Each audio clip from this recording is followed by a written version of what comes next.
The Red-Headed Leak. Part 1. Mr. Wilson's story. When I called upon my friend, Mr. Sherlock Holmes, he was conversing with a visitor who was an elderly man with fiery red hair. Holmes introduced me to the visitor, Mr. Jabbs Wilson. He was a pawnbroker. Holmes asked him to repeat his story for me.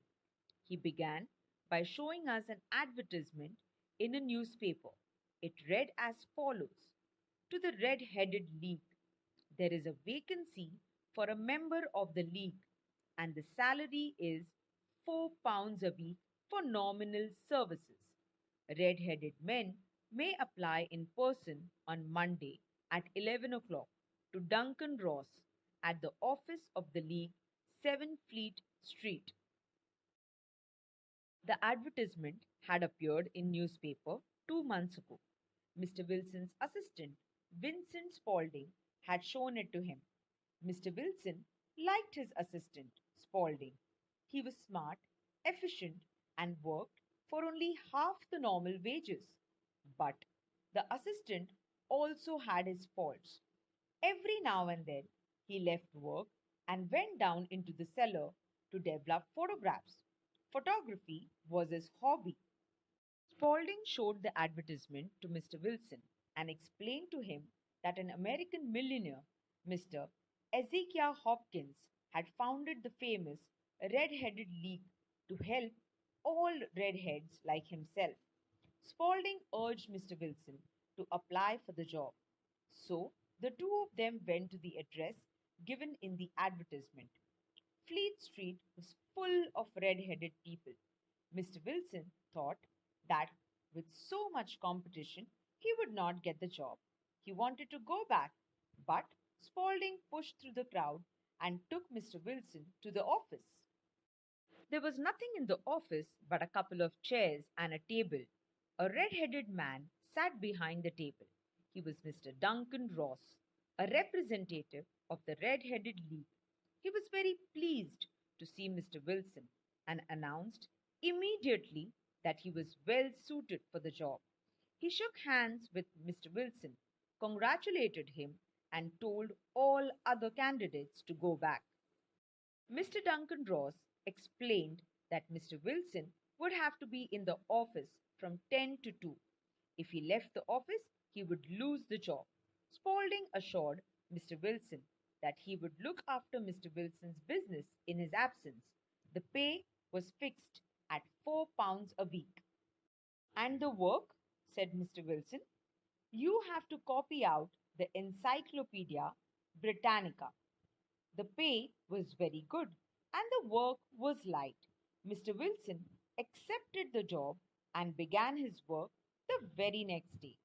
Mr. Duncan Ross was there in the office to see that Mr. Wilson did his work properly and did not leave the office. He told Mr. Wilson to start with the letter A. Mr. Wilson wrote diligently for 4 hours without leaving his place. Mr. Ross would drop in from time to time to see that all was right with Mr. Wilson. At 2 o'clock, he bade Mr. Wilson good day and locked the door of the office. This went on day after day, Mr. Holmes, said Mr. Wilson, and on Saturday I got my salary. It was the same next week and the same the week after.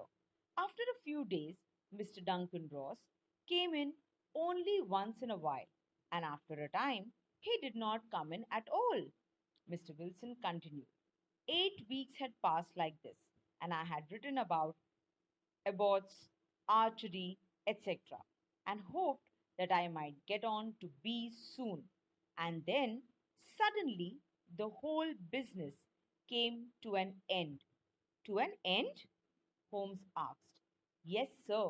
This morning I went to my work as usual at 10 o'clock, but the door was shut and locked with a little note nailed on it. It said, The Red-Headed League is dissolved. October 9, 1880. I was shocked. I did not know what to do. Mr. Wilson went on with his story. I made inquiries at the nearby offices, but none of them knew anything about the league. The rooms had been rented under a false name. I went home and asked my assistant, Spaulding, for advice, but he could not help me in any way. I want to find out about the league, Mr. Holmes, who they are and why they played this prank on me. The whole thing is a mystery. That is why I came to you. I have heard a lot about you. Holmes found Mr. Wilson's story very unusual. He asked, Mr. Wilson, this assistant of yours who first called your attention to the advertisement, what is he like? Small, stout, with no hair on his face. He has a white splash of acid on his forehead. I thought as much, said Mr. Holmes. Is he still with you? Oh, yes, sir. That will do, Mr. Wilson. I can give you my opinion on this subject in a day or two. Today is Saturday, and by Monday, we may come to a conclusion. Part 2. What happened next? Dr. Watson's account. Well, Watson, what do you think of it all? Asked Mr. Holmes after Mr. Wilson had left. I make nothing of it, I answered frankly. Holmes sat silently for some time and then invited me to go out with him. We went to the square where Mr. Wilson had his shop. Holmes observed the area carefully. There were many shops and offices in the square, and a bank just behind Mr. Wilson's shop. Holmes spent some time outside the shop and thumped upon the pavement 2 or 3 times. Finally, he knocked on Mr. Wilson's door. A young man opened the door. Mr. Holmes asked him the way to the Strand. The assistant answered the question and quickly closed the door. I said, I'm sure that you inquired your way only in order to see him. Not him, Holmes said, but the knees on his trousers. And what did you see? What I expected to see. This matter of Wilson's is serious. A crime is being planned, but I hope that we can stop it. The offices and banks will be closed for the weekend. Now I have to go and make some arrangements, but I shall want your help tonight. Come to Baker Street at 10 o'clock and bring your revolver. I arrived at Holmes' residence in time. There were 2 other men with him, Mr. Jones of Scotland Yard and Mr. Merriweather, a banker. Holmes announced, Tonight we are going to hunt one of the smartest criminals in London. We left together in a carriage and reached the road we had visited in the morning. Holmes told us to follow Mr. Merriweather, who led us through an iron gate. We followed him down a narrow passage. After going down some stone steps, he led us down a dark, earth smelling passage and into a huge cellar full of big boxes. We all sat on the boxes. We are in the cellar of the city branch of one of the main banks in London. Mr. Merriweather is the chairman of the bank, and he will tell you why a criminal should take an interest in this cellar at present, said Holmes. Mr. Merriweather explained that the bank had borrowed a huge quantity of gold from the Bank of France, and the boxes in the cellar were full of gold. Holmes expected the criminals to act that very night. We had to wait there in total darkness without making any noise to take the criminals by surprise. They have but one escape route, whispered Holmes. That is, back through Mr. Wilson's house. I hope that some men are waiting at Mr. Wilson's door. Mr. Jones? I have an inspector and 2 officers waiting at his door. Then we have stopped all the holes. Now we must be silent and wait. We waited silently for more than an hour. It was pitch dark in the cellar. Then suddenly a point of bright light appeared in the floor of the cellar. Then a line and a gash seemed to open, and a hand appeared. A broad stone turned over upon its side and left a square hole. A boyish face emerged. The man looked about and came out of the hole.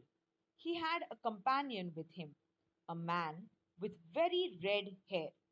The pair was none other than Spaulding, the assistant, alias the criminal Clay, and the red headed Mr. Duncan Ross.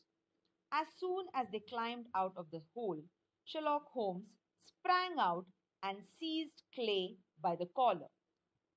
The other dived down the hole and disappeared. Clay took out a revolver, but Holmes hit him on his wrist and the revolver fell on the floor. It's no use, John Clay, said Holmes. We have caught you. So I see, but my friend has escaped, Holmes replied. He cannot escape. There are 3 men waiting for him at the other end. Then Holmes handed over Mr. Clay to the policeman. Mr. Merriweather said, Really, Mr. Holmes, I do not know how to thank you. You have foiled one of the most cunning attempts at bank robbery. The bank is grateful to you. You see, Watson, Holmes said, after we reached his home, it was obvious from the first that the only possible object of the strange advertisement and the peculiar job was to get Mr. Wilson away from his shop for some hours every day. The Red Headed League was a clever idea. In Mr. Wilson's absence, Clay and his red headed companion wanted to dig an underground tunnel from Mr. Wilson's house to the bank. Then they would be able to enter the bank and steal the gold without breaking open the doors of the bank. Using the tunnel, they entered the cellar. They planned to steal the gold and go back to Mr. Wilson's house again through the tunnel and then get away. But how could you guess what their motive was? When I heard that the assistant worked for half the wages, I became suspicious. Using Mr. Wilson's description of his assistant, I made enquiries. I found that he was the criminal Clay. Why was he working in Mr. Wilson's shop? And his habit of going into the cellar every now and then? I inferred that he must be digging a tunnel to some other building. When we visited the shop, I beat upon the pavement with my stick to find out whether the cellar stretched out in front or behind.